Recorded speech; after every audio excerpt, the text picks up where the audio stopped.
Jadi saya mulai dengan yang kedua, soal leadership ini, kepemimpinan di dalam, pembinaan di dalam. Nah, kalau saya tidak salah di Mabes Polri itu ada jenderal bintang 3 yang nonaktif.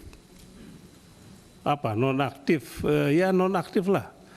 Malah menjadi bukan nonaktif ya. Apa? Non-job gitu ya. Ya. Bahkan dipimpin oleh bintang 1. Kan gitu dia. Artinya sebetulnya ada orang-orang hebat di dalam ini. Tapi nggak dimanfaatkan. Nah, yang kedua mohon ada satu hal yang ingin saya tanyakan Pak Kapolri daripada jadi beban saya. Saya ingin tanya secara terbuka dari cerita yang tadi Pak Kapolri sampaikan. Setelah kasus penembakan itu, jadi ini bukan cerita rekayasanya, jadi penembakan itu dilakukan oleh saudara Richard tadi. Dan ditambahkan atas permintaannya Pak Sambo. Jadi Pak Sambo minta Richard untuk menembak, setelah dia mati, dia tembak lagi. Kan gitu Pak ya cerita ini. Nah, pertanyaan saya, sebagai Kadif Propam, bawahan Pak Kapolri, adakah saudara Sambo datang melaporkan kasus ini kepada Bapak? Dan bagaimana sikap yang Bapak ambil terhadap laporan itu? Kalau beliau datang, kalau tidak ya tentu tidak usah. Itu saja, ini saja, karena ini yang masih gelap ini.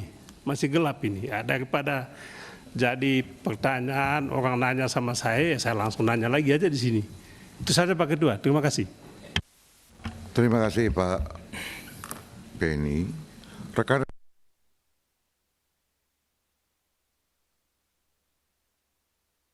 Itu saja, ini saja, karena ini yang masih gelap ini. Ya, daripada jadi pertanyaan orang nanya sama saya, ya saya langsung nanya lagi aja di sini. Itu saja Pak Ketua, terima kasih. Terima kasih Pak Beni. Rekan ya, jadi nggak bisa begitu. Jadi Mas Terry yang tadi saja yang ditanyakan, ya. Oke, silakan Mas Terry. Izin Pak Ketua, saya mau melakukan pendalaman saja Pak. Pertama, terima kasih Pak Kapolri. Pak Kapolri secara tidak langsung sudah berani menghadirkan motif. Walaupun berdasarkan KUHP sudah tidak diperlukan motif untuk perkara ini. Ada dua hal tadi dikatakan, pertama info pelecehan atau perselingkuhan. Saya mohon Pak Kapolri jangan sampai kita menimbulkan kegaduhan yang baru Pak. Apalagi Pak Kapolri bilang nanti tunggu pastinya Ibu Putri. Sedangkan Ibu Putri itu tersangka. KUHP mengatakan 184 keterangan tersangka itu keterangan yang paling bawah Pak. Ya ini Pak Agus, teman-teman di Pak Andi tahu. Artinya dari Pak Kapolri bisa tahu apakah ini pelecehan atau perselingkuhan. Itu yang pertama. Yang kedua, terkait dengan lokus yang bergeser dari Duren 3 ke Magelang. Ini juga banyak persepsi Pak. Kalau saya lawyer itu banyak persepsi. Ya kan, karena nanti endingnya adalah pengadilan negeri mana, endingnya adalah di mana. Nah, atas ini saya ingin tanya Pak, apakah karena di Duren 3 TKP-nya sudah dirusak atau memang sejatinya di Magelang? Karena kan matinya orang itu di Duren 3. Ini bagi saya ini pertanyaan Pak, kalau saya orang hukum ya, saya akan, hati-hati juga penerapan pasal, karena Pak Agus sudah mengatakan Sambo 340, 338, Ibu Putri 340, 338. Kalau konstruksinya seperti itu, saya pengacara, saya pastikan ini akan lepas, tidak terbukti 340 dan 338. Ini bahaya Pak, Bapak namanya buat bom waktu lagi, at the end kasihan hakimnya nanti. Itu yang pertama. Yang kedua, masalah judi. Udah jelas yang di situ Pak, Ya, kalau saya tadi Pak Kapolri mengatakan kalau, copot aja yang udah ada Pak. Kan udah tahu semua. Mana teman-teman Intel nih Pak Doviri? Kan udah tahu yang main judi siapa. Pak Agung juga paham. Ya, kami juga mohon nanti jangan kalau lagi Pak Kapolri, sikat langsung, copot. Berikutnya Pak, mengenai yang 35 orang yang akan dipilah dan dipilih. Ya, tadi dikatakan ada yang di bawah tekanan. Pak, untuk yang alumni kita sekolahkan mahal. Orang itu tidak bodoh-bodoh Pak. Kita harus sadar betul di Polri kemarin ya, relasi kuasa itu jangan kita simplifikasi. Wah, mereka di bawah tekanan karena relasi kuasa. Tidak. Mereka bertransaksi. Habis ngerjain ini dikasih hadiah. Hadiahnya nanti naik pangkat, jabatan bagus. Betul nggak Pak Agung? Ya, ini juga jangan kita simplifikasi Pak. Makanya saya ingin mengajak Pak Kapolri, kami bantu semua. List nama 97 itu, siapa dia, jabatan, ya, kualifikasi perbuatan material apa, sehingga orang bisa mengoreksi semuanya Pak. Misalnya ya yang tadi kan Wadir Krim layak atau tidak? Pasti semua orang mengatakan layak. Siapa lagi? Oh ini nggak layak dan sebagainya. Ketiga Pak, mengenai info dari Pak Suding Pak. Ini sederhana sekali. Kalau ini memang betul-betul infonya Pak Suding, ini kasihan Sambo Pak. Kalau betul ya Pak ya.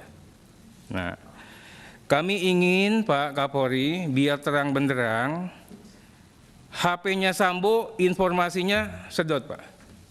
Di situ akan tahu cerita yang sebenarnya. Di situ akan tahu Sambo berhubungan dengan siapa. Di situ akan tahu koordinasinya seperti apa. Menyuruh melakukan, terpaksa melakukan, atau memang senang untuk melakukan adik-adik kita ini. Berikutnya Pak, kami juga ingin sampaikan, belum dijawab Pak Kapolri. Pak Kapolri belum menjawab siapa Fahmi Pak. Fahmi itu penasehat Kapolri tapi bekerja untuk Sambo. Saya punya anak buah, suruh motoin aja. Saya bilang, lu kalau nggak saya suruh, lu nggak boleh motoin. Artinya begitu eksklusif anak buah kita Pak. Nah kami mohon nanti apakah Fahmi terlibat rekayasa. Kalau Fahmi terlibat, kok tidak ada di peta sebagai tersangka. Terakhir Pak, ini ada Pak Sahar, ada nggak sini? Mana Pak Sahar? Wah, ini ada Pak Sahar. Kami berharap betul Bang Sahar. Ini orang baik Pak Kapolri. Secara relasi komunikasi emosional sama Pak Kapolri bagus. Pak Sahar jangan dibebankan dengan beban-beban masa lalu Pak. Pengganti-pengganti orang propam itu biarlah bukan dari propam, orang dia sendiri. Sehingga nanti lebih objektif. Kalau diganti orang propam lagi agak susah Pak. Ini hanya mengatakan untuk sementara, bukan saya anti propam. Berikutnya juga evaluasi kaden dan wakadennya. Yang suka OTT, kenapa Pak Kapolri? Ya, yang namanya semut di ujung lautan kena OTT Pak, di Blitar gitu Pak. Tapi gajah yang di pelupuk mata nih di Metro, PMJ, di Jakarta Barat itu. Ini mau ambil kesimpulan tak Pak? Kalau itu kau kembangin lagi. Oh bukan Pak, ini tambahan. Ya itu siap, bukan penambahan, itu pendalamannya dalamnya sampai ke relung-relung. Panjang lagi iya. Ini nanti. Gitu loh. Oh, iya. Mohon maaf lah. Siap. Jadi ini biar saya klaster yang dikatakan oleh Pak Kapolri tadi, saya klaster dulu. Kasus hukum di peristiwa Duren 3 ini sudah ongoing proses dan on the track itu dulu. Ini clear semua. Nah, ini nanti kesimpulan ini. Kemudian klaster kedua itu soal cat yang ditanyakan, cat judi yang ditanyakan. Cat judi yang ditanyakan kau tadi kan mendalam itu. Kita bilang cat soal judi sudah ditangani. Cat judi akan lebih didalami lagi. Sudah dijalani tadi ada banyak tersangkanya. Itu juga terkait dengan narkoba. Kemudian pembinaan karir, kemudian seterusnya ini ada, semua tak tulis. Tapi ini semua untuk segera memulihkan tingkat kepercayaan masyarakat dalam hal program Polri Presisi ini. Jadi izin Heri, kalau ini kita langsung pada putusan dulu bahwa itu nanti dikomodalami yang 35 itu mau kamu list lagi, kamu memberikan pelajaran kepada atau membantu Polri, itu ya monggo nanti rembukan sendirilah. Itu kan antar pengacara. Kalau di sini sebaiknya lah politisi itu kebijakan politiknya, politik hukumnya, itu yang utama. Kalau detail jangan, politik hukumnya bos. Jadi izin, ini mungkin saya kembalikan kepada Pak Kapolri sekali ini aja. Pak Kapolri, mau yang dijawab yang mana? Monggo. Terima kasih Pak. Ada 2 pertanyaan tadi yang mungkin juga ditunggu-tunggu. Jadi Saudara Fahmi itu memang betul dia penasihat ahli Kapolri Pak. Diangkat pada saat Kapolri sebelum saya. Namun dalam kesehariannya saya tidak pernah bertemu dengan yang bersangkutan karena memang yang bersangkutan sehari-harinya lebih banyak bersama dengan Ferdi Sambo. Sehingga tentunya terkait dengan kegiatan-kegiatan Fahmi, ya khususnya apabila memang ada kaitannya dengan penyusunan skenario dan sebagainya, ini juga sudah saya perintahkan kepada tim untuk mendalami dan kami akan proses Pak kalau memang kami temukan. Jadi ini supaya juga menjadi clear dan saat ini Fahmi juga sudah mengundurkan diri dan ini juga atas kesepakatan dan permintaan dari rekan-rekan penasihat ahli yang lain dan kami saat ini sedang menyusun rencana penasihat ahli Kapolri yang baru. Jadi posisi Fahmi seperti itu Pak. Kemudian terkait dengan pertanyaan dari Pak Beni, jadi mungkin sama Pak, kami juga didatangi oleh Ferdi Sambo. Saat itu saya tanyakan, kamu bukan pelakunya, karena saya akan ungkap kasus ini sesuai fakta. Saya sampaikan begitu dan waktu itu kemudian setelah itu kami bentuk tim sus dan saya buktikan bahwa karena memang saat itu dia menyampaikan kepada kami peristiwa skenario Duren 3, ya saat ini kita buktikan bahwa yang bersangkutan kita proses dan kami juga mendapatkan CCTV Pak, walaupun itu kopi dari flash disk tapi menggambarkan peristiwa yang terjadi di Duren 3 di mana cerita awal Joshua dikatakan sudah meninggal pada saat Ferdi Sambo datang. Di CCTV tersebut terlihat bahwa Joshua masih hidup pada saat Ferdi Sambo datang. Untuk hal lain karena ini masuk di penyidikan tentu kami tidak akan buka, tapi paling tidak ada temuan-temuan seperti itu. Terima kasih.